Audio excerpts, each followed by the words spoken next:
The Todd Bolender Center for Dance and Creativity is 3 years old as a center for dance, and it's the home of Kansas City Ballet, both for our company and for our school, our administrative staff, all of our technical and production support, costume, and wardrobe.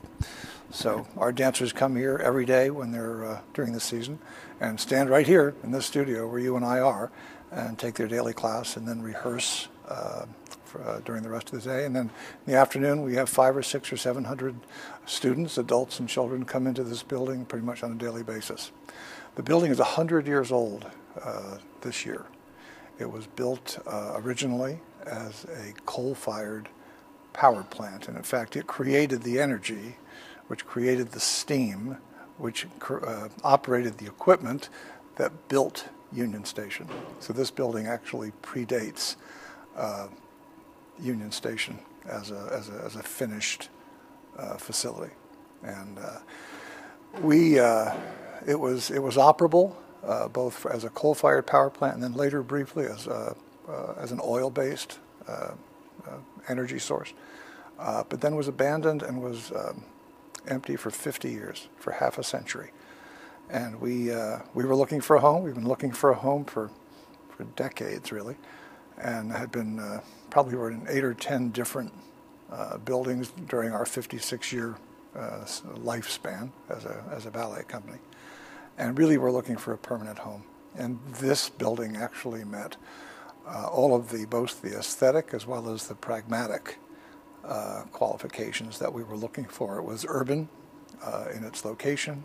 It had a lot of parking availability around it. It was going to provide us with 7 studios with what we call clear span space, which is to say no pillars in the middle of the studios supporting the roof.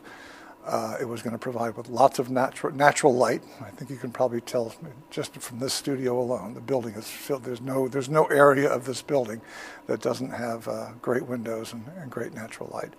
And great height. We always like to have great height in our studios. So what we say is it gives our dancers permission to fly. The part of the building that gets the most reaction when we do our tours, when we go up onto the second floor, the building used to have a 250-foot smokestack, and about 1975 it was taken down because the building was old, it hadn't been inhabited, and it was getting dangerous. But when you go up to the second floor, basically the base of that smokestack is still in place, and it's just a marvelous architectural moment. It never fails for people to sort of stop and look up and be inspired, really, by this. People have called it sort of like a monastery. It's with the light coming in on a sunny day, sort of making pools of light on the floor. So that's one of the aesthetics. Behind me and above me is the gantry crane, this huge piece of machinery that back in 1915 used to move all of the equipment, the refrigeration and all of the other equipment around different parts of the building. We kept that we didn't keep it in place, we kept it preserved, so that you can come and see the gantry crane the way it was, although it doesn't work now. It's fixed in place as a part of the historic part of the building. The other part that people really enjoy when they come in the building is the lighting in the lobby are actually the old remnants from the old coal bins that used to contain the coal that would come down into the boilers onto this level, and we preserved the coal, some aspects of those coal bins, and they are now lighting fixtures that give illumination in the front lobby when people come in.